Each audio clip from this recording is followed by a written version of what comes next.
Welcome to the Think Forward podcast, where we speak with futurists, innovators, and big thinkers. Come along with your host, Steve Fisher, and explore the future together.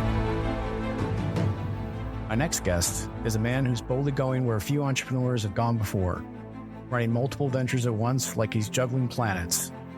He's got his fingers in more pies at a cosmic bakery, from music to space exploration, and has even got his sights set on Venus. Yes, Venus.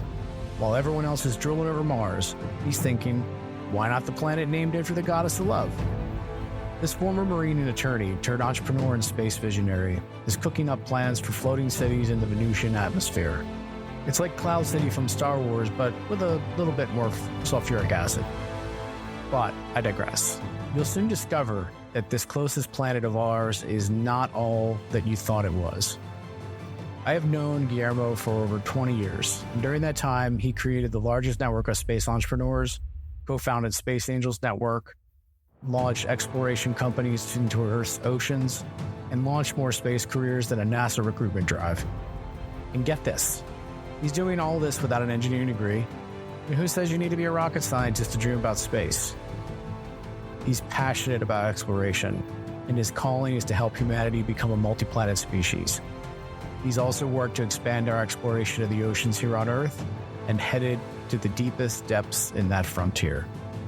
From discussing the gravity of the situation, literally, to pondering whether future space colonies will be more Star Trek or Expanse, our guest has ideas that are truly out of this world.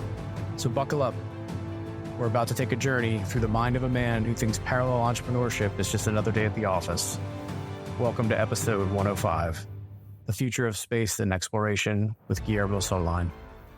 Well, Guillermo, welcome. Good to have you here on this podcast. Hey, Steve. I think for the audience, some may know you, some may not.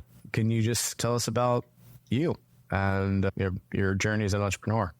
Sure. So from an entrepreneurship standpoint, why don't we start with the fact that I've been doing so many of my startups in technical fields, but I'm not an engineer or a scientist by background. I studied economics as an undergrad and then went to law school. I've been doing startups since 1998, co-founded a speech recognition startup in Silicon Valley during the internet boom. And I've probably launched or helped launch, I think, over a dozen for-profit, nonprofit ventures over the years, a lot of them in my areas of expertise, including space and oceans. So what inspired you to become an entrepreneur? I don't think I was inspired. I think I fell into being an entrepreneur.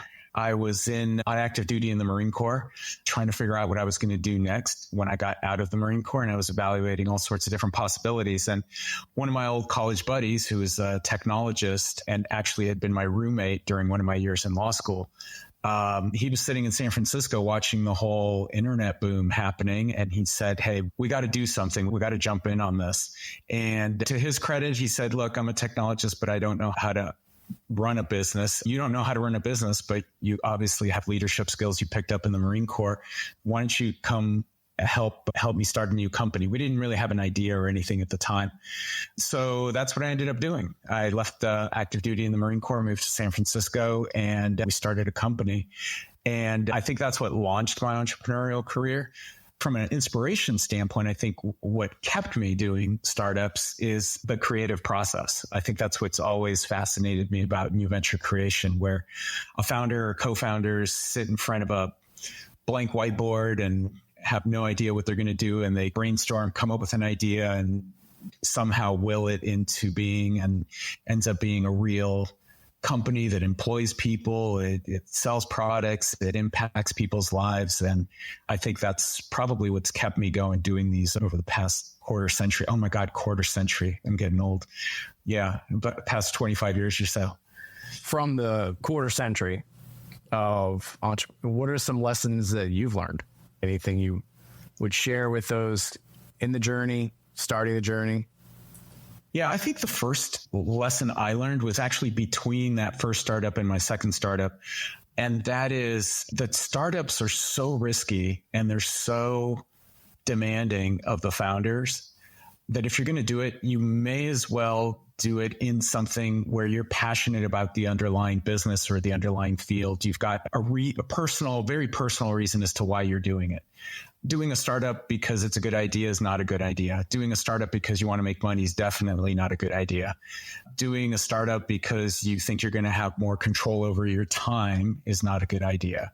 You really have to be passionate about what you're doing or the field that you're doing it in, because startups, I don't know what the statistics are. I don't know, have like 95 or 98% failure rate in the first year or two. So you're almost guaranteed of failing, and they're going to eat up 100 hours a week of your time. They're going to take over your physical fitness, your health, your finances, your personal relationships. It's just going to consume you for so long that if you're going to make those kind of sacrifices and take the risk of failing at the end, you may as well do it in something that you're really interested in and really passionate about. And you talked about the passion. You related that in terms of resiliency and staying motivated. When the ups and downs come, how do you stay motivated and resilient through things? And I know you face some ups and downs. Yeah, I think number one is knowing that they're coming, right? That those ups and downs are coming. If you know they're coming, then when you experience them, you don't get thrown off by them so much because you're going through it and that it's just a downturn and it's going to turn up at some point. So that's one. The other is, at least for me, it's always been a matter of maintaining my physical health. So continuing to work out and get enough sleep and eat well and all that stuff. But I found by far the best quality for any founder specifically, but even anybody who works at a startup, is a sense of humor. Like, you've got to be able to have fun, to joke around, to take things lightly, to not take things too seriously, even though, especially as a founder CEO, you're going to be making decisions that could make the company or break the company almost on a daily basis. You've got to be able to laugh and have fun along the way, or else you're just going to make yourself miserable. Even during the upturns, you're going to make yourself miserable, but definitely during the downturns.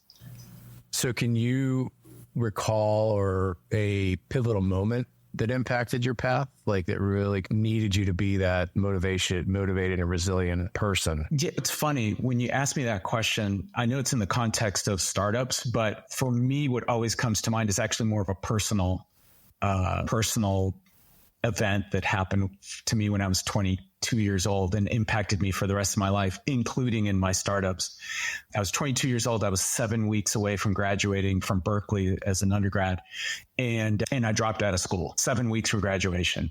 And yeah, my parents were not happy, but I dropped out because I really didn't have plans for what I was going to do afterwards. And it suddenly dawned on me that nobody had ever asked me whether or not I wanted to go to college. Nobody had ever asked me whether or not I wanted to do X, Y, or Z. I had really been doing things up till that point because of societal pressures, because of my parents, because of my teachers, because of my friends.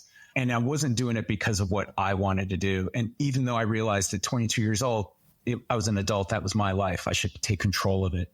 And for me, walking out of that classroom where I made that decision and dropping out within 3 days, of making that decision was my way of regaining control of my life.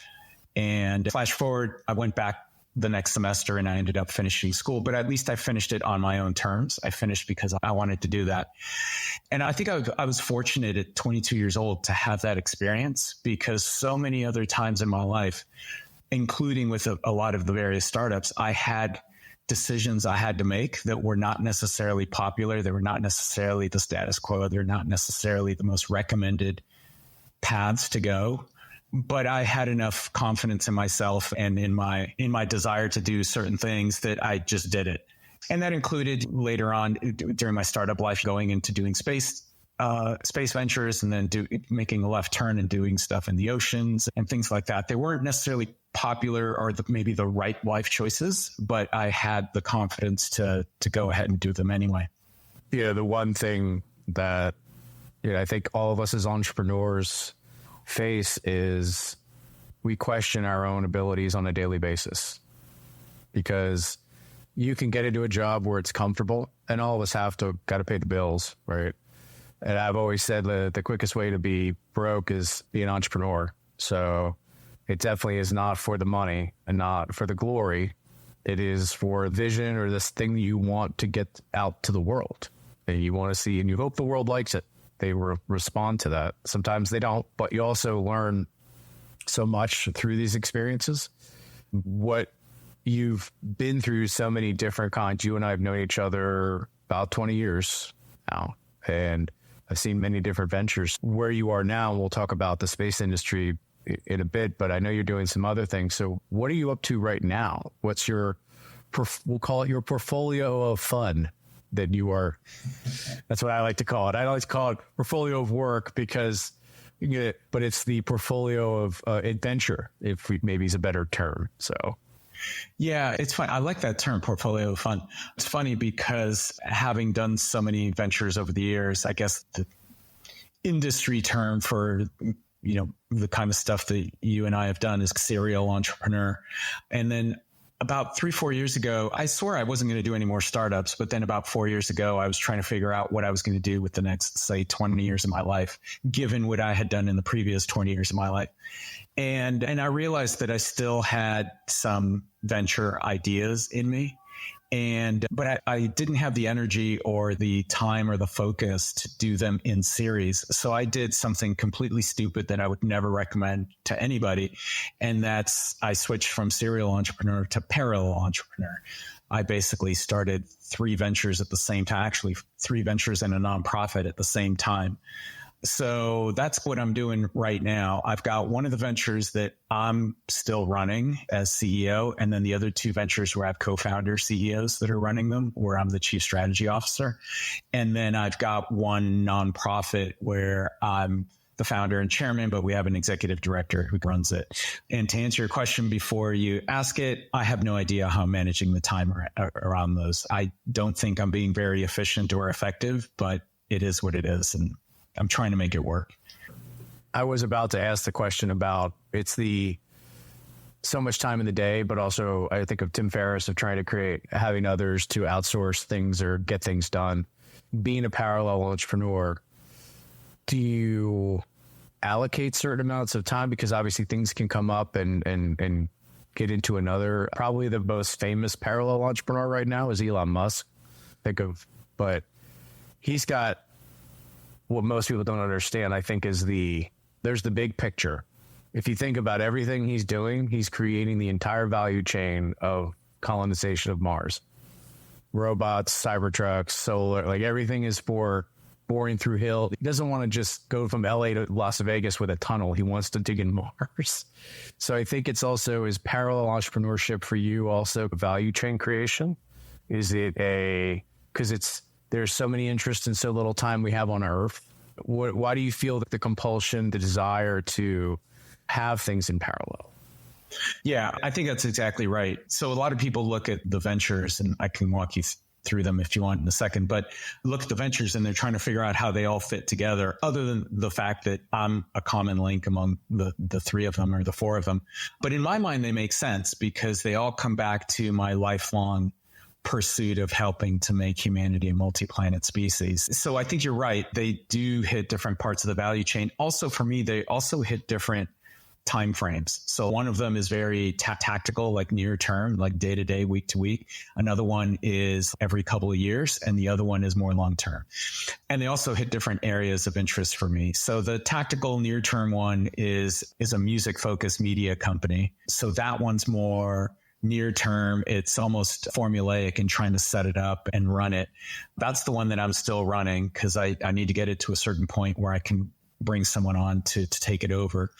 The one that's more like every couple of years is an exploration focused media company. And for that, we organize exploration expeditions. That's the ocean one for us. And so we're organizing an expedition every couple of years. And then the longer term one is basically in space mission finance. So actually, I guess I could have given you the names, right? So the music venture is called Fortivo Music. The exploration focused media company is called Blue Marble Exploration. And then the long-term one that's in space mission finance, that's SpaceBridge Partners. And then overlaying across all of those is the nonprofit, which is called Humans2Venus Foundation. And that for me is a perspective, a potential destination for humanity as we become a multi-planet species. So in my mind, they all come together because, let's say, the long-term vision over the next few decades for me is to make humanity a multi-planet species, specifically going to Venus. In order to do that, we're going to need a bunch of missions that need finance. That's where SpaceBridge Partners comes in. The early missions to Venus are going to be exploration expeditions. So that's where Blue Marble Exploration comes in, getting that experience here on Earth before we go out to Venus. And the music venture is more of eventually when humanity becomes a multi-planet species, the people that are going to be out there are not just going to be the scientists or the explorers or the engineers or the early people that go to set up the community there. It's going to be the artists and the musicians and the videographers and the storytellers and the poets. And this venture is my way of keeping my toes in the creative bucket that will eventually make its way off planet, either to Venus or Mars or wherever. When you got to listen to music on the trip, hey. Exactly. As we're both musicians, I'd love to hear more about Fortivo Music. Could you explain the business? And it kind of bridges to like the future of the music industry, which is like most, a lot of the institutions are truly transforming as we move to a different era. So yeah, could you talk about like why you started it and what it's doing? Yeah, the problem we're trying to solve and the long-term vision is to help the thousands, if not tens of thousands or hundreds of thousands of very talented emerging artists, musicians that are out there in the world that are trying to get to a point where they can do their music for a living, where they don't have to work a full-time job. Like Longtail? Yeah. So they can get to a point where they don't have to work a full-time job during the week to pay the bills, and then they're doing their music on nights and weekends. And traditionally in the past, in the last century, that was more about the only way you could do that was to get to a point where you get it signed to a music label and they push and form you into the next Taylor Swift or Ed Sheeran or John Mayer or whatever. But now with digital tools out there, there's democratizing the way of getting music out into the world. There's so many more opportunities for emerging artists to make money and to get their music out there and to build a fan base. And so the long-term vision for Fortivo Music is to help those kinds of artists. Eventually, maybe we create what I've been calling a 21st century digital label to help those kinds of artists get to the point where they're making money for themselves. That's our long-term vision. Going down to near term, where we're starting is basically a YouTube channel focused on promoting emerging artists and connecting them with fans. If you're a little bit older and you remember the advent of MTV when it first came out in the 80s, that was pushing forward this new medium of music videos. And back then it was only available to artists who were signed to major labels because major labels would pay for the creation of the music videos and promoting the music videos. Nowadays, emerging artists can do that all by themselves. They can upload their videos to YouTube and then promote them on YouTube. The problem now is that there's so much, for lack of a better term, so much noise out there. It's hard to parse the signal, right? It's hard to rise above so many artists out there. So we're looking at doing something similar, creating a series of shows on YouTube that kind of replicate a little bit what MTV did in the early days and help promote some of these emerging artists out there and connect them with new fans. So that's the near term thing that we're doing here is this first phase of Fortivo Music. So that's a great explanation. It reminds me of when I was young, when MTV came on, and I remember also broadcast, because everybody didn't have cable, is broadcast television would have 11:30 at night for a half hour music videos. And exactly. Obviously, and you're right, it was the Van Halens, it was the New Wave, like it was established large labels, right? They were going to make that invest, just like investing in a business, right? They're going to put the money into making a video. I remember Van Halen's Jump only cost like $7,000 to make, but it's just hilarious. The reach it got, and it changed the model. My question was around like the distribution, because that was the way they distributed it, cable and then broadcast. With this, are you looking at decentralized models, blockchain, any types of? We haven't gotten to that point yet. because it's really more about the fact that, since you brought up Jump, so let's use that as an example. The four members of Van Halen. If you think about it, the four members of Van Halen were great musicians and they wrote the song Jump and they played the song Jump. However, to make that video, they were going to need videographers. They needed cinematographers. They needed editors. They needed to put the whole thing together. Then they needed a whole army of marketers to push it and monetize it, which back then is what the label did.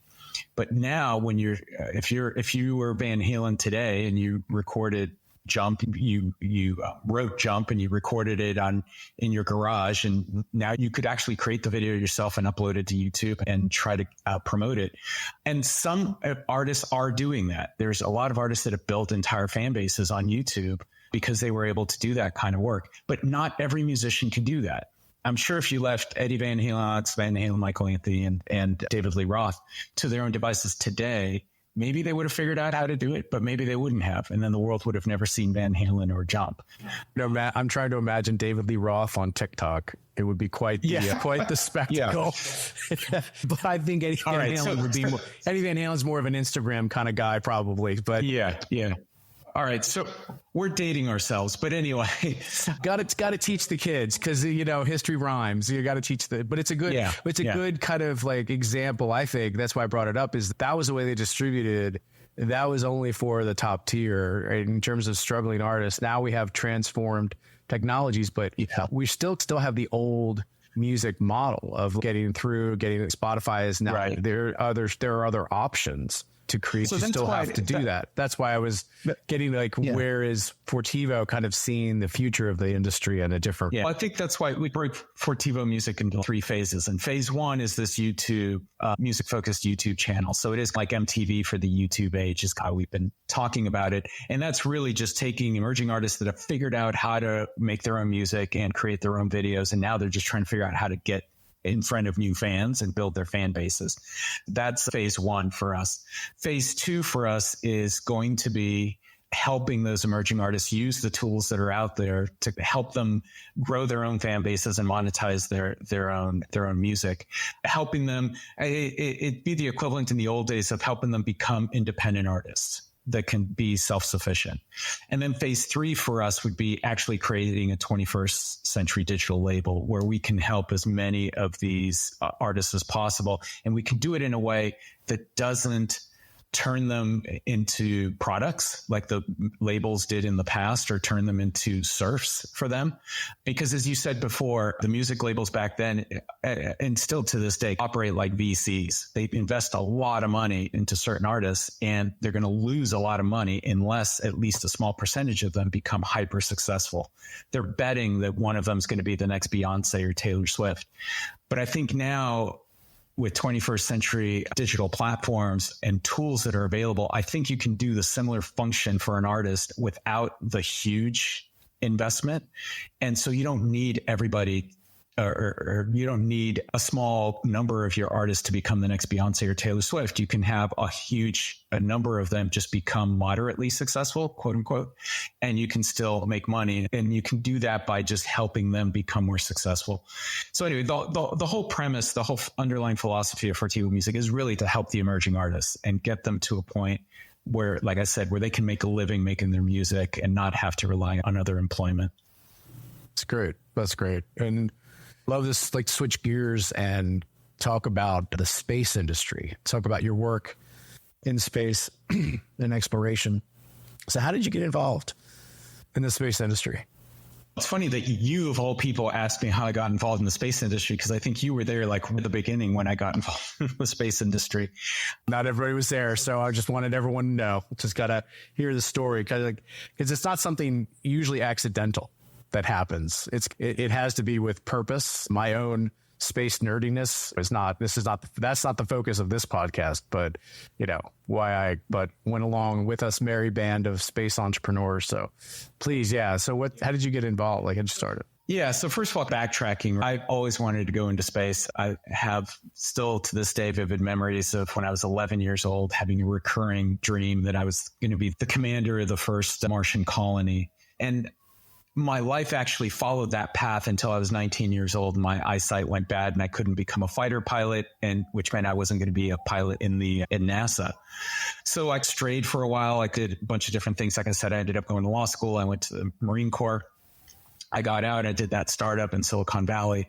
But after that, as I said earlier, I was hooked on startups because of the creative process and of starting with a blank slate and creating something tangible. But as I said before, I had to do it in something I was passionate about. And so in 2002, we sold that company. So by 2002, when I left the acquiring company, I knew I was going to do another startup because I was hooked on this new venture creation bug. But I knew I had to do it in something I was passionate about. And so I was trying to figure out, doing like a life self-analysis, what was I passionate about? And I realized as I went back through my life that the one thing I'd always been passionate about was space. And so I figured, okay, I'm going to do a space startup. That's what I'm going to do next. So this was in 2002. The problem is, at the time, was I didn't know anything about space. I didn't know anything about the space industry. I didn't have an idea. I didn't know anyone in the space industry. And I didn't have a technical co-founder because, remember, I was a lawyer by training. So I figured what I needed to do was just meet other space entrepreneurs and meet other people interested in space startups. So I started going to a lot of space events, looking for those kind of kindred spirits. And what I realized after spending a few months of going to these different space events was that there was no place for kindred spirits like me, right? Somebody who was an entrepreneur from another industry. I wanted to come in and start a space startup. So I got a lot of advice from a lot of people, including one of my mentors, who just told me, look, you're going to have to create your own. You're going to have to create your own place for entrepreneurs from other industries to come in and learn about space and connect with space people and launch their space ventures. So in 2003, I started a group called the International Association of Space Entrepreneurs, specifically to do that. And that's where Steve Fisher comes into the picture, because you were part of that early crew of putting together events and tools and mechanisms to help connect entrepreneurs from other industries with people in the space industry and help them set up their space startups. And just postscript on that, IASC ended up eventually growing to be an online community of about 2,500 people around the world. We transferred it to the Space Frontier Foundation, and they ran it in 2010, and they ran it until 2014 when they sunsetted it because they realized there were so many space entrepreneurs around the world by then that it was no longer necessary. And when I say that it grew to a global community of 2,500 people, I always like to tell people, remember, this was predated Facebook and LinkedIn and all that. So that's just to give some context to where people might be younger, or some people remember or may not touch the space industry that much. So back then, this is when the X Prize had just been announced a few years prior. Peter Diamandis did his, which is quite an interesting story. It's just that it's very P.T. Barnum in the way he got that committed, but the Ansari family committed to the money, which was $1 million if you were able to do suborbital flight. There were a number of teams. 10 million. I apologize. So yeah, 10 million. So you had Burt Rutan, who is a famous experimental aircraft designer. Their team eventually won. And in 2004, before that, the only space flight was governments, and it was large nations. So to show that we could do basically what John Glenn did, sorry, not John Glenn, but Shepard. Alan Shepard, thank you. I can see his face. Alan Shepard did in 1961 or 60, that right after Yuri Gagarin, to get up there and come back down. That was huge. That's a span of and then take consumers, take people, just take every person if you had the money. And that changed the game. It changed the game in terms of commercial space, the industry for it. And now it leads me to where we are now with obviously SpaceX and other. Yeah, please go ahead. Yeah, because I want to ask you. Wait, before you go to where we are now, just giving more context to where we were then, and just to bring me and you together in a proper historical context, right? So that was 2003 when you and I first came together through IASC. So to give context, Blue Origin, Jeff Bezos had started Blue Origin just a couple years before that. Elon had just started SpaceX 2 years before that. the Ansari X Prize, which you just talked about, was not won until 2004, so the next year. That's also when Branson announced Virgin Galactic. So that was all that. To the extent that SpaceX has helped revolutionize and get us to where we are today, which is what you were about to say, SpaceX did not have their first successful orbital launch of Falcon 1 until 2008.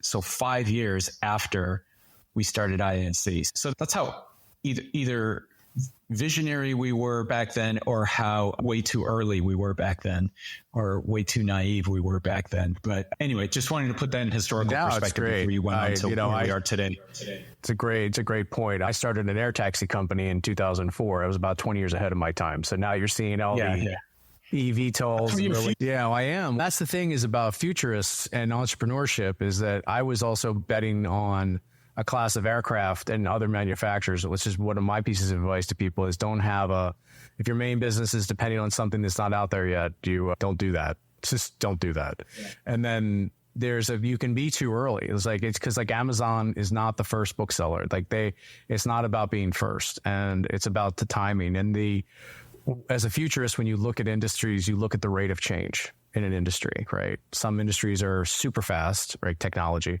But if you look at the broader industries, oil and gas, energy, like anything like space, it's a longer horizon. And I think that we're now at a place, when you look at the Falcon, the heavy rocket, the Starship, people think it explodes. It's an iterative model. They get it farther every time and they learn from it, and it gets even farther than they thought, and they've learned from it. And eventually, I will guess within the next year, they will have everything figured out. It will be successful in all the ways they want, and they will make it and that's where it becomes commoditized, it becomes routine. And then, like you said, when Falcon came out in 2008, now it's it can land on its own pad. Imagine that, a rocket coming back all the way, landing on its own on a pad in the middle of the ocean. And now we just think it's routine, right?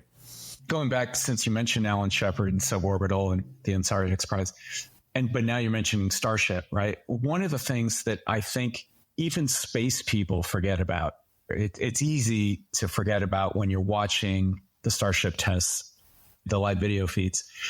So one of the things that people ask is, okay, so Starship is being designed to go land on the moon. And this thing, they still can't even land it here on Earth, right? They're still testing, like you were saying, they're getting iterative and they're almost testing it.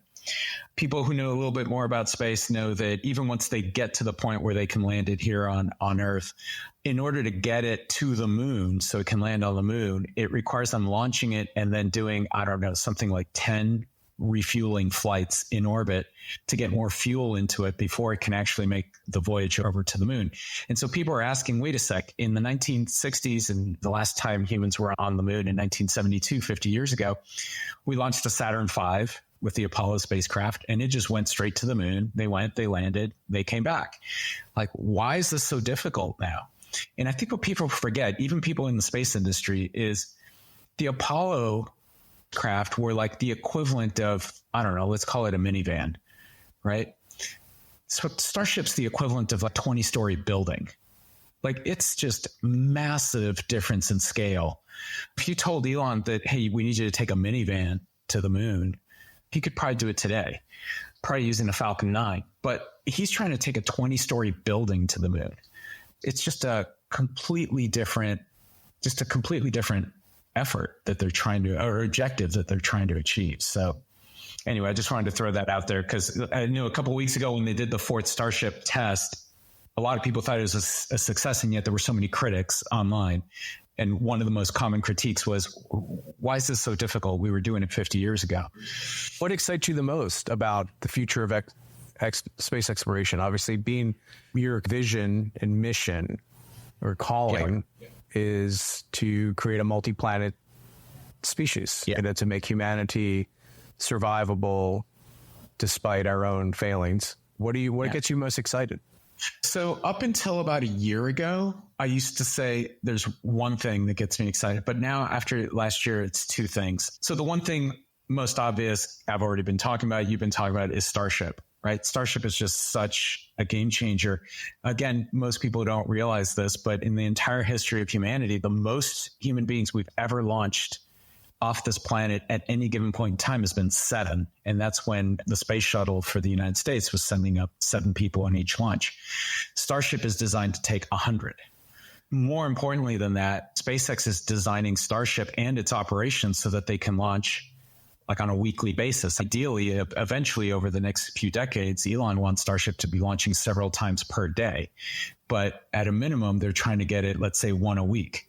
So 1 a week, even if you take 2 weeks off, that's 50 weeks a year, 50 launches a year, right? That's 5,000 people in 1 year. We've never launched nearly that many people. And if SpaceX can get to that point in the next 2-3 years, it's just a huge, just a seismic paradigm shift in how we have to look. That impacts everything. It impacts budgets. It impacts missions, mission plans. There's a lot of the International Space Station is probably the largest engineering project in human history, and it only holds 9, maybe 12 people during an emergency. Well, SpaceX can send up 100 at a time. There are a bunch of private space station projects being built, but I think the biggest one I saw is only going to hold 24 people. So what happens when Starship can take up 100 a week?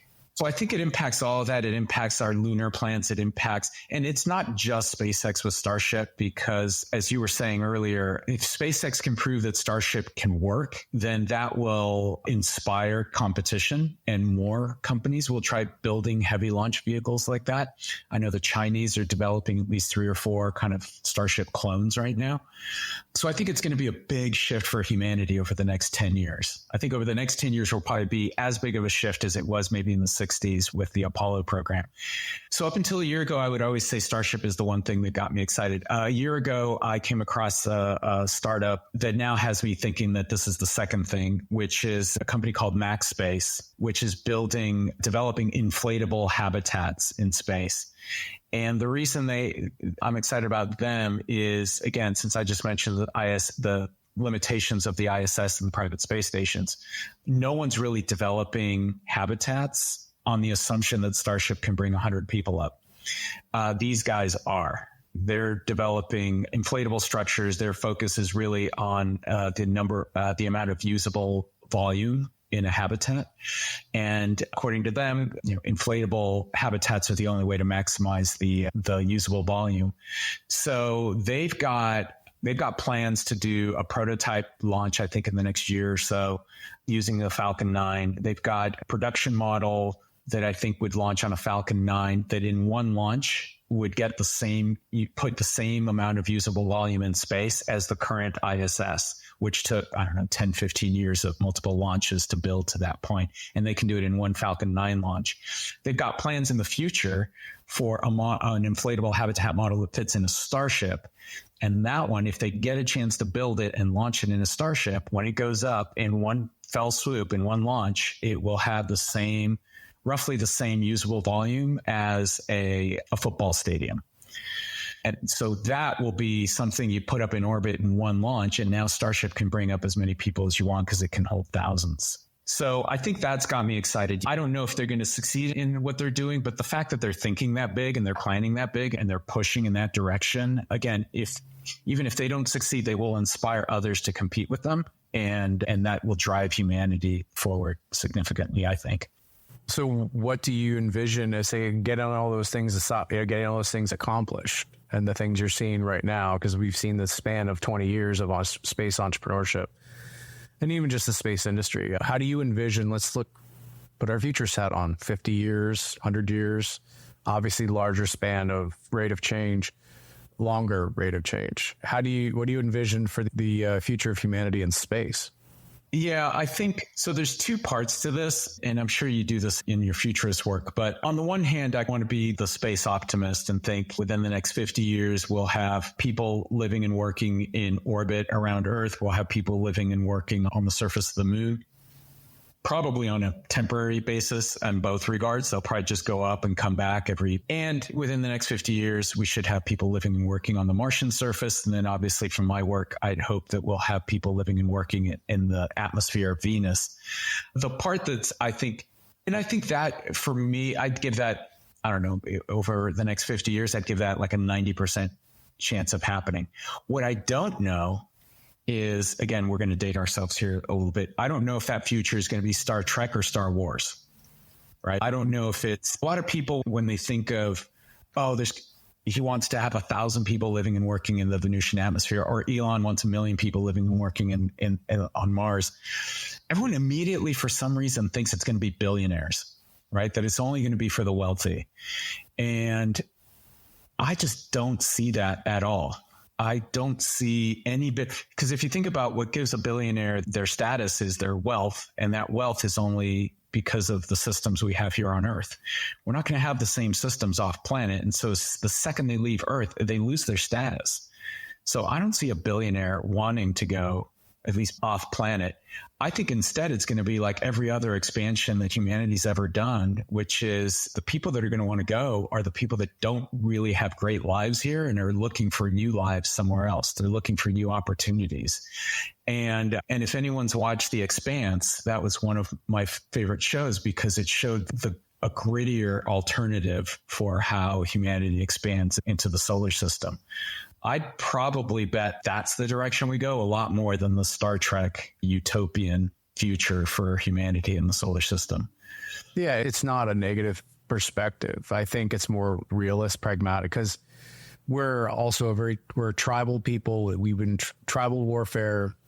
We don't see beyond our lifetimes. We don't think of it is a systemic change. If you think about Star Trek, for those of you who are not fans, and if you haven't, I would suggest watching it. The whole point of that is think of an alternative Earth where they have World War III, they have a eugenics war, and it basically completely destroys humanity. And the one person that is still working on things creates a warp drive. He has a breakthrough. And that's the way that signals to the galactic greater community that we are now at a place where we can join that community, and we get visited and we get met by the Vulcans. And through time, it is an abundance mentality, and it creates new energy. And Peter Diamandis, that's his big thing, is abundance. And it's not a wrong thing. It's just a belief or a perspective on new forms of energy. And you have to also, to change a monetary system, I unfortunately believe I trust more in people's greed than I do in their altruism. So I think the nature of humanity still exists. So you have to change things culturally, where The Expanse, which is an amazing show, you have 30 billion people living on planet Earth that has been destroyed by the climate a long time ago, but they figured out how to feed it. But the problem is most people live on basic, which is universal basic income, call it basic. And there's not enough jobs. They get in, then there could be years of a wait. And so when the ring opens up and everyone gets to there, it's just, I'm a poor farmer in Ireland and I am starving, and I can go here and work and I can make money, or I can even go further and have my own farm. They're just giving away the land. It's going to be the same thing. You're exactly right. The people who have the status will stay where they are to keep the status. The others that don't, who have a new opportunity, will go, and they will become the future of us in space, because those are also the risk takers. I think you touched upon with the future. I think we talk about Earth, right? You just mentioned The Expanse and the things that will maybe evolve. What do you think? Looking at it now, what do you think the role of space exploration plays in solving the wicked problems here, the global challenges on Earth? Yeah, obviously that's a question that almost everybody working in space gets all the time, right? Which is different variations of why should we spend money or time going to space when we have so many problems here on Earth? And there are a lot of different answers to that. I always start my answer with what you said earlier, Peter Diamandis likes to say, which is an abundance mentality. I think that either or question is a legacy of space being the exclusive purview of just a handful of national governments, and national governments have, by definition, fixed budgets. And so the way they allocate the budgets is always based on a scarcity mindset. By definition, every penny that they give a space program is a penny they can't give to education or healthcare or infrastructure. But if you expand it beyond a national budget and you extend it out to the private sector and globally, it becomes much more of an abundance mindset. And so I think, first of all, so my first stab at the question is always, we have plenty of financial and human resources in the world to do both, to go into space and to solve all of the world's problems. So I think the role that space plays in all this is twofold. One is it's inspirational, right? It can help inspire people to solve a lot of our problems here on Earth. But the more direct one is that in order to go into space, because space is such a harsh environment, we have to solve a lot of problems to overcome those challenges. And those solutions can also be used here on Earth to solve similar problems. For example, we go up into space and we're going to need to bring drinking water. So we've got to have a way of creating usable drinking water for any community off planet. If we can create drinkable drinking water off planet, we can create drinking water here on Earth. And there are millions of people on Earth that have trouble getting good access to clean water. Similar thing for diseases, for energy, for all sorts of things. And so I think a lot of the engineering and medical and other problems that we need to solve to go into space for the long term are also going to provide solutions that can be tailored to solve problems here on Earth.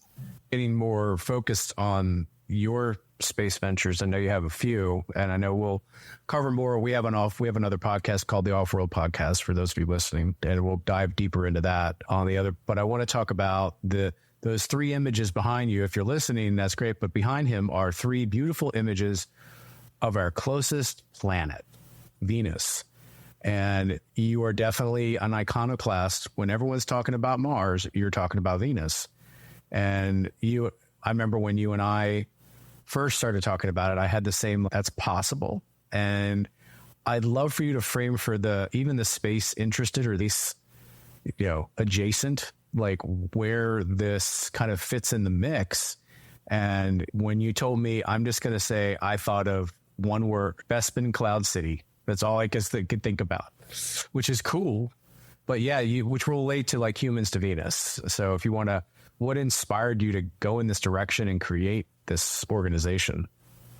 Yeah, so as I said earlier, since I was a kid, I've been thinking about making humanity a multi-planet species. And when you think about a multi-planet species, it means multi-generational. You're going somewhere off planet, and you're not just going there and coming back to Earth. You're going there, you're staying, you're raising a family there, they're raising their family there, and so on and so forth.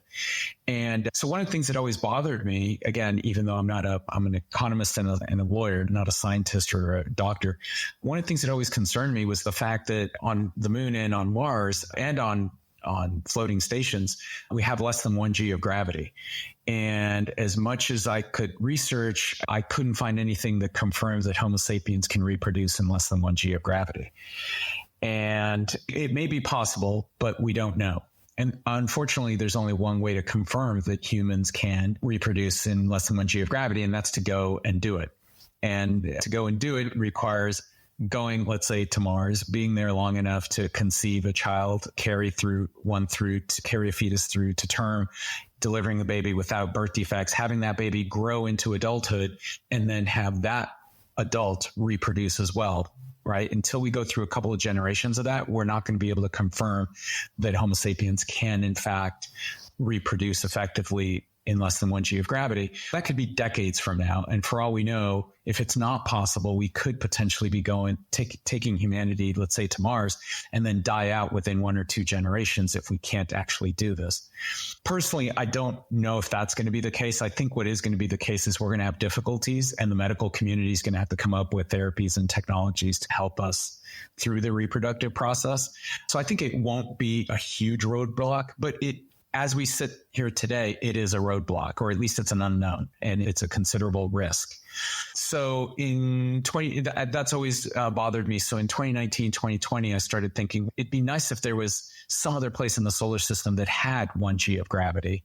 That way we wouldn't have to worry about it. We would know that's not a risk. And by the way, the reason gravity is a big problem is because it's the only environmental risk that we face going off planet that we cannot fix. We can do something about the radiation and about lack of food and air and all that stuff, but gravity is something we cannot fix. The only way we can really fix it is if we were in a floating structure and we can spin it And in rotating it, we create artificial gravity through centrifugal force. But if we're going to be on the surface of Mars, we're stuck with 38% gravity.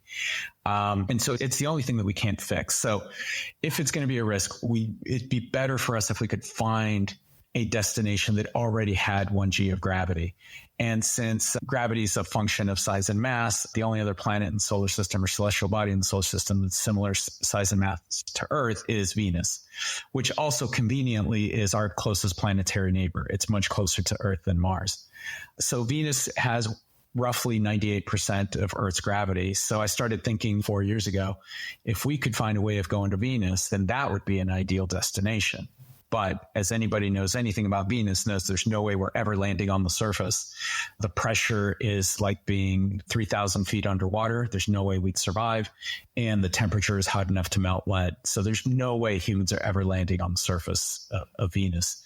But 4 years ago, I did run across white papers that were talking about scientific data that was collected by the old Soviet missions to Venus. And it looked like 50 to 60 kilometers above the Venusian surface in the atmosphere.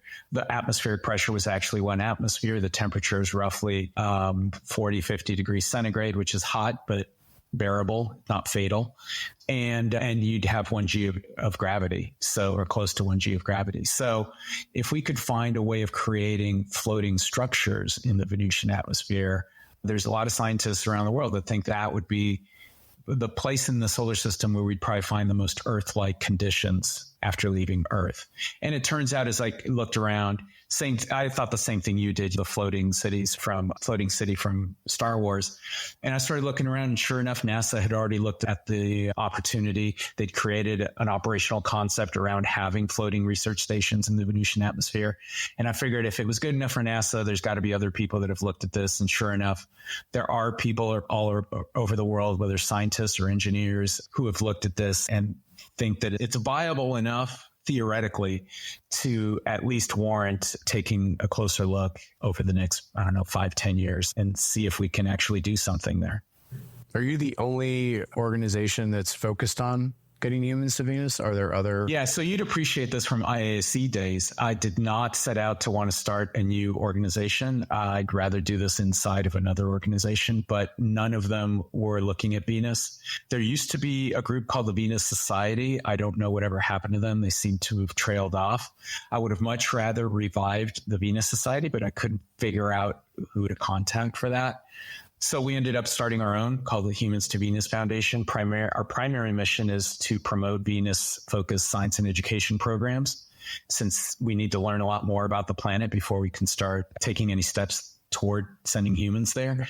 And then our secondary one, which you'd appreciate from IASC days, is we took a page out of IASC, which is we're currently fostering and curating a global community of about 400 professionals who are looking at realistically the possibility of sending humans to Venus. And this includes scientists, engineers, educators, technologists, investors, entrepreneurs, all sorts of different folks, students, educators. So this kind of blends together, what kind of technological innovations are necessary, and like, what's the timeline for getting to, because I've heard you in different conversations talk about 2050. So, and what's necessary to get us there? There's like a two-part, it's a two-parter, right? Yeah. So this is my favorite part of Venus. The more I dug into this, right? Because initially it was the skeptic part. No way you can do this. Then it was like, holy cow, there's a lot of people that are actually looking at this. Maybe it's viable. And then the next thing that got me excited was realizing that we don't need a lot of technological innovation, at least theoretically. We don't need a lot of technological innovation to get us there.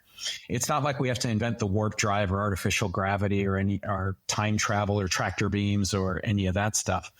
There are certain things that need to be developed, but they're totally viable. Like, for example, two big downsides to Venus from a Homo sapiens survivability standpoint. Number one is that the atmosphere is almost completely CO2. So we need to find a way of converting CO2 into breathable air. The upside to that is that we already know how to do that here on Earth. Even scuba divers use rebreathers here on Earth. So we know how to do it on small scale. We just need to figure out how to scale it up. to be able to withstand or to support at least a small population in the Venusian atmosphere. The other thing we need to develop is, so the other big risk to human beings in the Venusian atmosphere is that right about the 50, 60 kilometer mark where we're going to want to be floating, Venus is completely covered in a cloud layer. And those clouds are made of sulfuric acid, which obviously is toxic to humans. And you have to build your floating structures in a way that they withstand that. But the nice thing about that from a technology innovation standpoint is that we already have materials that we use every day that are resistant to sulfuric acid, the most common of which is Teflon. Actually, someone just told me a couple of months ago that glass is also resistant to sulfuric acid. So if we build structures out of glass and Teflon, we should be able to be safe, to have safe habitats floating in the Venusian atmosphere. So those are things that we have today. We just have to figure out how to scale it and obviously how to do this in Venus instead of doing it here. So it seems to be more a matter of scaling and moving everything to Venus as opposed to doing it here on Earth, which obviously those are not minor efforts, right? Those are not insignificant efforts, but it's a lot more doable than inventing artificial gravity or warp drives or new propulsion systems and things like that. By the way, speaking of propulsion systems, because Venus is closer, the transit between here and Venus is a lot shorter than it would be to Mars. And there are more launch window availabilities. For those of you that know Mars, because of the relative orbits, there's launch windows only every 26 months, whereas Venus has many more launch windows, and it's closer, which means the transits are shorter, which means that astronauts or travelers going from here to Venus or back have to spend less time being exposed to solar radiation during transit. That's great. Like, how long would it take to get to Venus? I think it depends on when you go, but anywhere from 3 to 6 months. Yeah, that's very different. So the other thing, speaking of the transit, sorry, just one last thing, because it just reminded me from a long-term standpoint, from a futurist standpoint, right? We're looking 50, let's say 100 years in the future.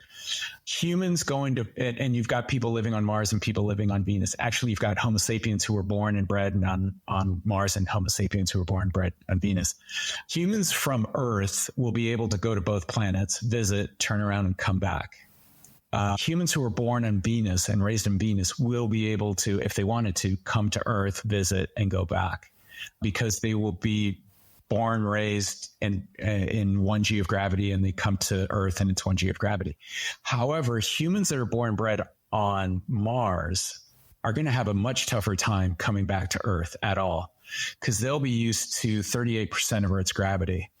Coming here, I ran the rough numbers, they will constantly feel like they're in a 2.6 G turn on an airplane. And that's going to get uncomfortable in a hurry. So they're not really going to be able to they're not going to want to make the long journey all the way here just to spend however long they can withstand 2.5 G turns before they want to get back up to space and then get back to their home planets. I think in the long term, from a societal standpoint, I think Venus is going to be have a much closer relationship with Earth than Mars will. I don't know if it's bold because I guess for some segments of society, it may seem bold, but for at least the circles I run in, it's not bold, which is what we were just talking about earlier. 50 to 100 years from now, I believe humanity will end up being a multi-planet species. And that's something we just need to start accepting and prepare for. I think what's going to get us there is these transportation systems and habitats that are geared more toward entire societies, not just for 4, 5, 6 scientists and they're set up more for permanent residents rather than temporary residents. So I think I'm fairly confident that's going to happen in the next 50 to 100 years. And we just need to start getting comfortable with that and just accepting it, because one way or another, I think it will happen. There's 8 billion people on the planet. Even if less than 1% of them are working on this future, that's a lot of people working on this future, and they will find a way of making it happen. So it relates, it's sometimes, I call it my restarting civilization question. We'll call it starting civilization. So if you're starting this colony on Venus, or what are the 2 books, the 2 pieces of music, and 2 things you bring with you? I don't know, because it's interesting, because with the Humans2Venus Foundation, I guess one other thing I should have said that this global community is working on right now is a roadmap for Venus that we're hoping to publicly launch in October that basically gives a much deeper answer to your question about how do we get there and timelines and things like that. It's going to be a website that people can go to and help update. And I think that's what we're trying to get the global community to come in with, which is how do we restart society. And I don't have a direct answer to your question because I just know there's a lot more questions about this than people think there are. I'll give you some examples. For some reason, every time someone envisions a Martian colony, or let's say in our case, 1,000 people living and working in the Venusian atmosphere, for some reason, they always envision it's going to be a democracy.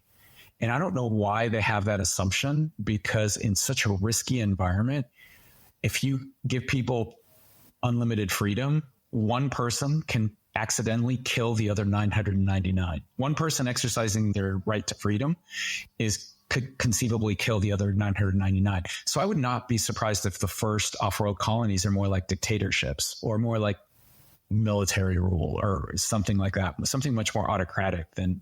I don't think humans would be able to afford the luxury of democracy when you go off planet. So that's one assumption. Another assumption, especially in the US, I don't know why, maybe it's American hubris or whatever, that when they envision a Martian colony, they envision a bunch of Americans or at least a bunch of Westerners. And honestly, I don't even know if the United States is set up to execute on that kind of a audacious long-term plan. I would bet more on the Chinese or the Indians. I think they've got more resources and more long-term vision than Americans do. It's like these kind of different assumptions that for some reason a lot of people make when they look at this, that I think need to be questioned and need to be rethought. And so I don't have an answer for how to answer those questions. I just know there are a lot of questions that need to be looked at. We talked about your adventure, your entrepreneurial journey. What advice would you give like this newer generation of thinkers and innovators who want to make an impact in this way? What would you tell them? One of the lessons that I learned early on in life and in startups, and it's a lesson that I tried passing on to my 3 kids, is there are very few decisions in life that are not reversible, right? And most of those have to do with any decision that would take a human life. In the Marine Corps, they teach us firearm safety. And one of the things is never point a weapon at something you don't intend to kill or destroy. Because once you pull that trigger, that weapon goes off, you can't take it back. But other than that, just about every decision that you make in life is reversible. It may be painful to reverse it, but it is reversible.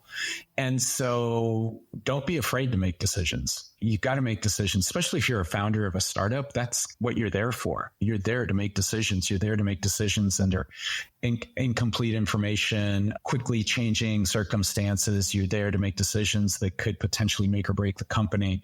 And the worst thing you can do is analysis paralysis, right? Do the best you can and make the decisions you can, the best decision you can, and don't be afraid to do it. You can always change it later, even if it may be painful to do so. So last question, and we'll get into somewhere people can find you. I always like to ask the legacy question. How do you want your work to be remembered? And what impact do you hope it'll have on the world? Ooh, I don't know if it's a legacy, but I can tell you what gives me the most personal satisfaction and fulfillment. And it's helping other people in their own life journeys for some reason. Like I love it. Like in 2006, we started a group called Space Angels Network, and you were around for the beginning of that too. And I don't know how many people involved in leadership positions in quote unquote new space today at one point or another went through Space Angels Network. They either volunteered there, they worked there, they were investors there, they were entrepreneurs through there.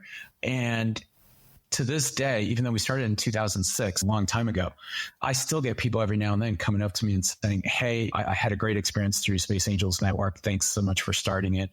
Likewise with some of the other ventures that I've done, or some of the mentorship that I've done of young students or professionals as they were coming up. And I've had people say, hey, you gave me my start in this industry, or you gave me this advice and it really helped change my life.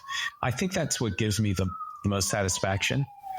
And I think that's what founders, from an entrepreneurial standpoint, I think that's what founders have to remember, right? When you're sitting in front of that blank whiteboard thinking of what your business venture is going to be, you're going to be impacting a lot of people's lives. Hopefully, especially if you're successful, you're going to be impacting a lot of people's lives, your fellow co-founders, your fellow startup people, their families, the people that use your products and services, the people that hear about you, competitors, investors. You're going to be impacting a lot of people's lives. And I think, I hope that I've done my best to keep that in mind in every step of the way. So I don't know if that's a legacy question, but at least that's what kind of keeps me going the most and what gives me the most satisfaction.